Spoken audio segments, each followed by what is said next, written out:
Okay, iPhone versus Samsung. Which is the ultimate best phone? Now, it's been some time since the S25 Ultra has launched. Like, we did an early impressions video and they have made some improvements in the camera, performance and other area. But major focus was on Galaxy AI. On the other hand, when the iPhone 16 Pro Max launched, it had improvement. But first time, half of the presentation was about Apple Intelligence. Apple Intelligence. Apple Intelligence. Apple Intelligence. Apple Intelligence. which has now launched in India. So the question that has to be asked is crystal clear. Should you get the iPhone 16 Pro Max or S25 Ultra? Prateek, TechWiser, let's frigging go. Now this will be a detailed 1 month comparison. We shoot a lot of shots. In fact, all the shots and reels that you see on TechWiser are primarily shot on these two phones. So we have a lot of personal experiences to share and we'll be comparing these phones on these 6 parameters. 1, 2, 3, 4, 5. Yeah, 6 parameters. Also, we'll leave timestamps for everything. So this is going to be the most clear, detailed comparison video on YouTube. Also, we'll give scores. Let's go. Now, in build quality, both these phones come with a lot of claim. Like, both of them comes with titanium and it is much stronger and lighter and all of that. The iPhone has ceramic shield glass protection, whereas the Samsung S25 Ultra has Corning Gorilla Glass Armor 2. Now, both the glass protection is made by the same company. And looks-wise, in the first glance, there's not much to differentiate. Like, design-wise, the iPhone just increased the screen size, slid in the camera button and called it a day. On the S25 Ultra, we did talk about differences from S24 Ultra in the previous video, like the camera rings and the slightly rounded corners.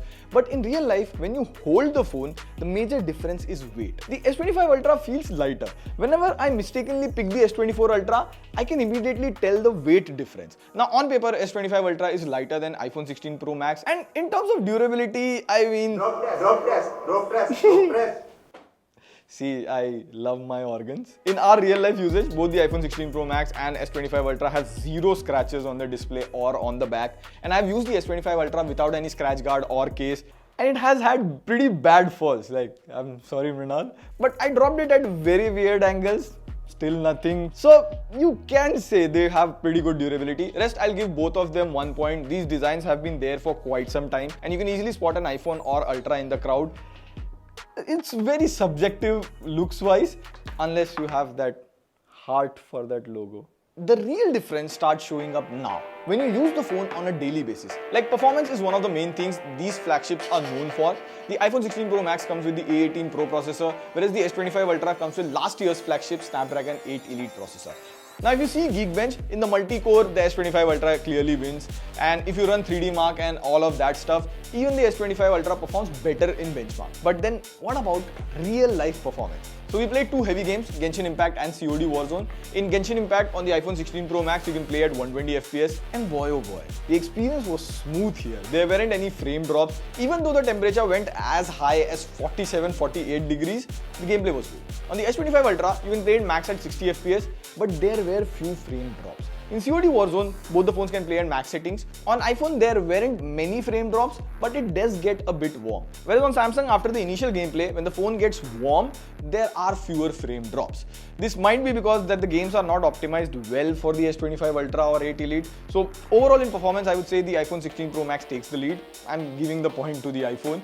But these days, I'm into emulators. And I could play the NFS Most Wanted.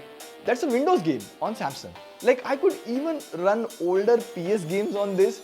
So yeah, if you want to have fun, play nostalgia games or Windows games, Android is much more flexible in that aspect as compared to an iPhone. Now, coming to camera, this is the most controversial point, and here I have a different opinion. See, whenever you have to just point and click, iPhone takes better photo, in fact better videos as well. Sometimes iPhone makes the Indian skin tone yellow, but most of the time it's very natural and accurate, but that's about it. If you have to take zoom photos 5x, 10x, 20x, iPhone is just way behind. In fact, even in selfies, Samsung look much more natural and sharper. Also, whenever you have to do some pro stuff like manual controls in photography and videography, iPhone falls and it fails miserably. This is where I feel Samsung takes the lead. Like, we shoot shots, and whenever we shoot shots in studio light, iPhone just decides to randomly make it all yellow.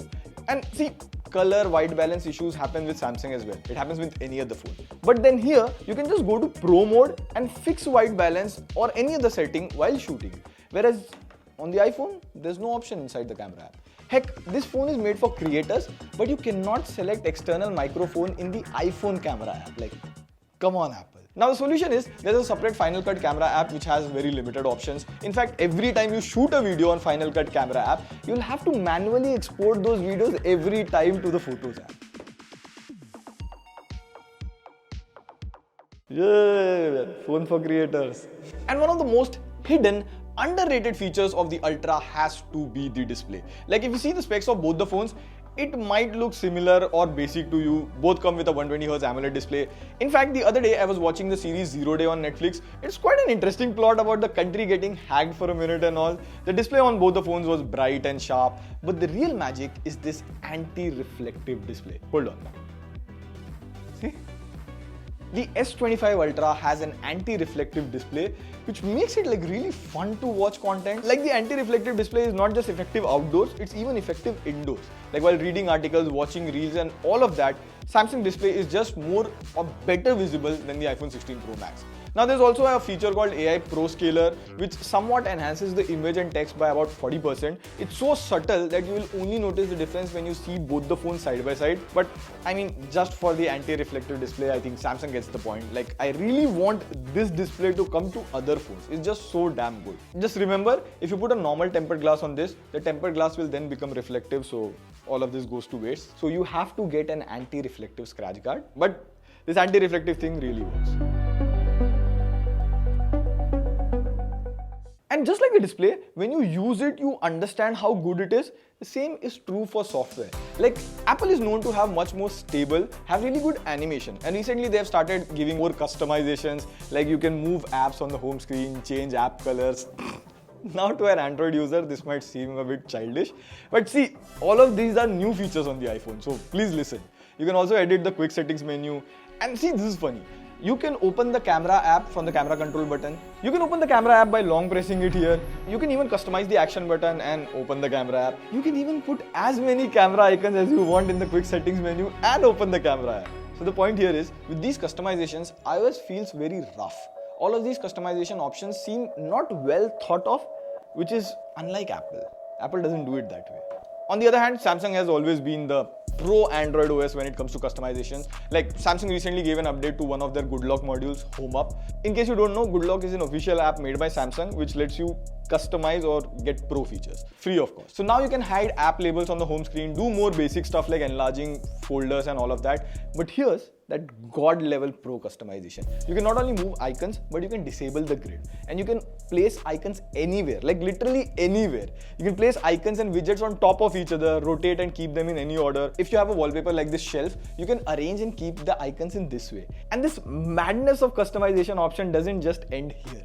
You can not only slow down or increase the speed of animation, you can make your own animation. How quickly an app opens, how does it bounce. See, there's photo editing on the phone and then there's Photoshop. Similarly, there's animation and then there's Good Lock animation. This is Photoshop for animation. It's up to your imagination. Also, Apple recently launched Apple Intelligence in India, which was Apple's take on AI, and Samsung has been doing AI features for about 1+ years now. It's called Galaxy AI. So now let's see who deliver better results real time. Like task 1, we have this image with hands on face and I'll select and erase the hands. And Samsung here constructs the entire face, whereas in Apple, it tried doing something but it couldn't do it. So basically, Samsung is using generative fill to understand and fill in the face, whereas Apple Intelligence is still 2 years behind. Task 2, we have this video clip that we shot outside. iPhone comes with an audio mix where you get options to reduce the noise and enhance the voice, whereas Samsung comes with an audio eraser. So this is how it sounded before. So now we are here in this super crowded, noisy environment. And this is how it sounds in Apple. So Apple has this feature called audio mix. And this is how it sounds in Samsung. Whereas Samsung uses AI to identify different kind of noise and you can remove them separately. The iPhone's clip sounds robotic, whereas the Samsung has kept the voice natural. Task 3, I have a train ticket from Bombay to Delhi and I'll ask them to track the PNR and add an alarm when the train reaches Mathura. Siri on iPhone just can't do that. Whereas Samsung, it detects the PNR and added an alarm to the clock app when the train reaches Mathura. So Gemini here communicated with 2 apps, and this is possible because it has AI agents. Task force. Now on iOS there is writing tools, but in our device it's not working on WhatsApp. But Samsung here starts generating smart reply based on the last 3-4 messages context. And mind you, this happens on device. So like this, there are many smart AI features which come in handy in everyday tasks. Like you have to use the phone to understand that. Other than AI features, both Apple and Samsung come with ecosystem features as well. So overall in software, I believe these are one of the best that you get on smartphones, but Samsung clearly takes the lead here. Like if you're using an iPhone, I would request you to try One UI. iOS feels boring after that. Like I bet you. Now, final point, when you buy a 1.2 or 1.3 lakh flagship, you might use it for 2 to 3 or even 4 years. Depending on whose money you have bought it from. Jokes aside, repair costs are also one of the bigger factors when it comes to buying these ultra flagship phones. Let's just say the shiny ProMotion display gets a big crack. What would be the price to get the display replaced? Take a guess and write in the comments. I'm giving you 5 seconds. It would cost you 37,900 just to get the display replaced, whereas on the S25 Ultra it would cost you 11,950. And in battery replacement, the 16 Pro Max would cost you around 11,800 rupees. Like what's in that battery? Whereas the S25 Ultra is much more cheaper. So like this, in every aspect, the S25 Ultra repair costs are much more affordable compared to the iPhone 16 Pro Max. So obviously that repair point definitely goes to Samsung. So much for the made in India iPhone Pro Max. Now, before we get to the conclusion, let's quickly have a look at the batteries of both the phones. The iPhone 16 Pro Max comes with a 4685 mAh battery, whereas the Samsung S25 Ultra comes with a 5000 mAh battery. And on a single charge with heavy gaming, scrolling reels, using camera, all of that, both the phones easily last a day without any issues. I'm using S25 Ultra and I have been getting about 5 to 6 hours of screen on time on heavy usage, like using camera for 1 hour. Now in charging, the iPhone in wired mode draws around 20 to 21 watts of power. It supports 30 watt charging, and Samsung S25 Ultra supports up to 45 watt of charging. On an average, it was drawing about 38-39 watts. It takes 1 hour to top up the S25 Ultra. Again, both are flagship phones, so they even support wireless charging. iPhone supports 25 watt MagSafe charging, whereas S25 Ultra supports 15 watt wireless charging. I think battery and charging is more or less same on both the phone. 19-20 ka farak, so I'll give 1 point to both of them. Now see, as per the scores, the S25 Ultra wins. And I think the major wins are around software, display, and of course, camera features. The S25 Ultra comes around as a more balanced phone, and this is what I would recommend to most of the people. For the iPhone, it only makes sense if you are into that Apple ecosystem, or if you're someone who doesn't want so many bells and whistles, like confuse your mind. You just need a phone, point the camera, shoot a video, then it's perfect. And see, if things keep going on this way, I think after 2 to 3 years, Samsung might even do better videos than iPhone. This is my bold prediction. And see, at the end of the day, this is our experience, our opinions. Let us know your experience with the phone. We'll pin the best ones. It will help the community. On that note, this is Dave signing off. See you in the next video. Pew, pew, pew.